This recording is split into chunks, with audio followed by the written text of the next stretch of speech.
ओं सर्वमंगलमंगले शिवे सर्वार्थ साधिके शरण्ये त्र्यंबके गौरी नारायणी नमोस्तुते।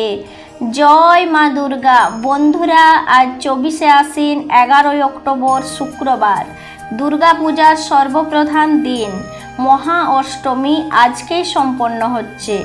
आजकेर पूजाके मायेर प्रधान पूजा हिसेबे गण्य करा हये थाके। তাই অনেকেই হয়তো মায়ের উদ্দেশ্যে ব্রত রেখেছেন, অনেকেই আজ মাকে পুষ্পাঞ্জলি প্রদান করবে। বন্ধুরা, আজ মহা অষ্টমীর দিন আমিষ জাতীয় আহার থেকে বিরত থাকার কথা বলা হয়। এই মহা অষ্টমীর দিন ভক্তি ও নিষ্ঠা সহকারে আপনি মার কাছে যা প্রার্থনা করবেন তাই মায়ের আশীর্বাদে পূরণ হয়। বন্ধুরা, আজ যদি মায়ের উদ্দেশ্যে অষ্টমী ব্রত বা পুষ্পাঞ্জলি প্রদান করে থাকেন তাহলে আজকের মহা অষ্টমীর ব্রত কথাটি একবার অবশ্যই শ্রবণ করুন। আর যদি কোনো কারণে এই মহা অষ্টমীর ব্রত পুষ্পাঞ্জলি নাও প্রদান করতে পারেন তাহলেও এই ব্রত কথাটি শ্রবণ করে মাকে একবার মনে মনে স্মরণ করে তার উদ্দেশ্যে একটি প্রণাম জানাবেন। তাতেও মায়ের আশীর্বাদে আপনার ও আপনার পরিবারের কল্যাণ হবে। আশা করি দর্শক বন্ধুরা এই মহা অষ্টমীর ব্রত কথাটি শ্রবণ করে আপনাদের ভালো লাগবে। শুরু করছি শ্রী শ্রী শারদীয়ার দুর্গা দেবীর মহা অষ্টমীর ব্রত কথা। ওং সর্বমঙ্গল মঙ্গলে শিবে সর্বার্থ সাধিকে শরণ্যে ত্র্যম্বকে গৌরী নারায়ণী নমোস্তুতে। জয় মা দুর্গা। একদা নারদ ঋষি বিনা হাতে নিয়ে স্বর্গে উপস্থিত হন দেবীর সভাতে। হঠাৎ নারদ দেখে দেবতা সকল মহা আনন্দে আলাপ করে হয়ে চঞ্চল। তারপর নারদকে অতি সমাদরে বসালেন সযত্নে সভার অন্তরে। শ্রেষ্ঠ চিত্তে নারদের সাথে দেবগণ নানাবিধ আলোচনা করেন তখন। দেবগণ বলিলেন, বিধির নন্দন আমাদের কিছু কথা শুনো দিয়ামন। শম্ভু ও নিশম্ভু নামে অতি ভয়ঙ্কর 2 দৈত্য জন্মিয়াছিল অবনী ভিতর। দুর্গা দেবী শক্তিশালী অস্ত্র হাতে নিয়া তাদের করেন ধ্বংস রণক্ষেত্রে গিয়া। অতিশয় দয়াবতী দুর্গা দেবীর বরে দিলেন অভয় বাণী আমাদের তোরে। আমাদের সকলের ভীতি দূর করে হইলেন অন্তর্ধান। কিছুক্ষণ পরে, হে সর্বজ্ঞ মুনি তুমি করো সর্বত্র গমন। চরিত্র মাহাত্ম্য তার শোনাও এখন। আমাদের কথা শুনে নারদ তখন মৌনভাবে থাকিলেন অল্প কিছুক্ষণ। তারপর দেবগণে হাস্য মুখে কন, তোমাদেরও ইচ্ছা আমি করিব পূরণ। শোনো তবে দেবগণ মাহাত্ম্য দুর্গার, শুনিলে সমস্থিতি থাকিবে না আর। ভয়ার্থে অভয়দাত্রী মঙ্গলদায়িনী, সুখ শান্তি সর্ব অভীষ্ট ফল প্রদায়িনী। ঋষিগণ দেবগণ শোনো এইবার যেভাবে প্রকাশ হলো মাহাত্ম্য দুর্গার। পুরাকালে সত্যযুগে রাজা একজন চতুরঙ্গ সৈন্যবল বলশালী হন। সর্বশাস্ত্র জ্ঞাত আর ধর্মপরায়ণ, সমণ্ডলের মধ্যে তিনি শ্রেষ্ঠ একজন। খ্যাতিমান মন্ত্রী তার ত্রিকুটেশ্বর, মন্ত্রীদের শ্রেষ্ঠ তিনি জ্ঞানের সাগর। একদা রাজার কাছে বলে মন্ত্রীবর, পাপীদের সংখ্যা বেশি ধরণীর ওপর। অহরহ মানুষেরা এই ধরাধামে জ্ঞানে বা অজ্ঞানে শুধু পাপ কর্মে নামে।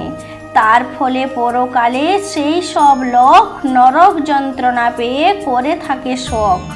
মন্ত্রীকে বলেন রাজা, জানিতে বাসনা যজ্ঞদান ব্রত সেবা তপস্যা সাধনা।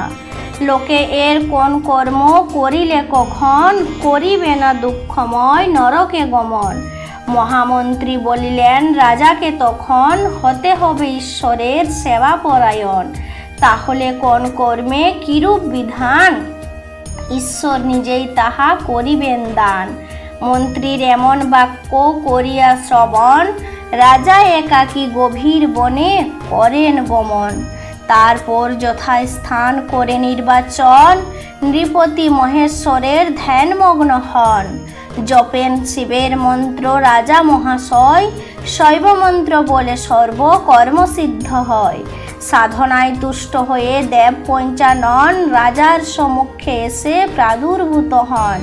মহাদেব বলিলেন, শোনো হে রাজন, তোমার ওপর আমি প্রসন্ন এখন। কি হেতু নিয়েছ তুমি আমার শরণ, তোমার মনের ইচ্ছা করিব পূরণ। রাজা কন আশুতোষ, হে জগৎপতি, হিতাহিত জ্ঞানহীন হয়েছি সম্প্রতি। বলে দাও কোন ধর্ম করিলে পালন, করিবে না কোন লোক নরকে গমন।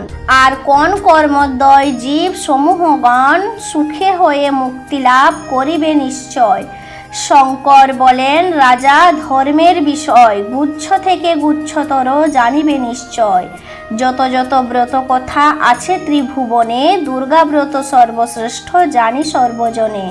দুর্গা ব্রত করা হলে থাকিয়া সংযম, ব্রতকারী মুক্তি পাবে দূরে যাবে যম। যেভাবে পালিত হয় এই দুর্গা ব্রত, হে ঈশ্বর বলিবেন সেই বিধি মতো। যেভাবে পালিত হয় দুর্গা অষ্টমী ব্রত, রাজাকে বলিলেন শিব বিধি যথাযথ। ভোলানাথ বলিলেন, রাজা মহাশয়, তোমাকে বলিছি আমি সকলই বিষয়। অবিলম্বে করো তুমি সহগৃহে গমন, বিধি মতে এত ব্রত করিবে পালন। রাজ্যের কণ্টক তাতে দূর হয়ে যাবে, সুখী সুন্দর জীবন তুমি ফিরে পাবে। আয়ু শেষ হলে তবে তোমার মরণ, তোমাকে লইবে না কোনো যমদূতগণ। তখন তোমার যদি এতই সরাবে, করিতে তোমায় স্পর্শ যম না পারিবে। তুমি তো আমার পুরী করিবে গমন, যম শুধু দাঁড়াইয়া দেখিবে তখন। সংসার সাগর জয়ী করে তারপরে, আমার পুরীতে যাবে আমারই বরে। স্বর্গমর্ত রসাতল পদতলে যার, অনন্ত আকাশ স্পর্শে মুক্ত যাহার। সেই দুর্গা অষ্টমীর ব্রত ব্রতের প্রধান, এই বলে মহাদেব হলেন অন্তর্ধান। বলেন নারদ ঋষি, রাজা পেয়ে বর, প্রণাম করেন শিবে জুড়ি দুই কর। নিজ রাজ্যে ফিরে যান রাজা অত্যঙ্কর, মহা আনন্দে পূর্ণ হলো রাজার অন্তর।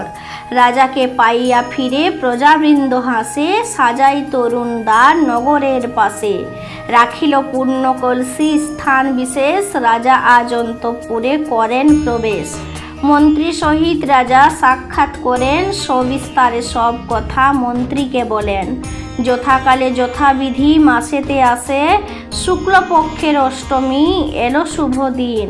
রাজবাড়ির উপস্থিত পৌরবাসী যত, সবাইকে নিয়ে রাজা করেন দুর্গা ব্রত। পরে শিব রাজাকে বলেছেন যে মতো, সেই মতো করিলেন রাজা দুর্গা অষ্টমী ব্রত। অন্য শত যজ্ঞ তার ব্রত পূর্ণ হয়, একবার দুর্গা ব্রতে তত পূর্ণ হয়। রাজত্ব করেন রাজা বহুদিন ধরে, অনেক পুত্র পুত্রাদি জন্মে তার ঘরে।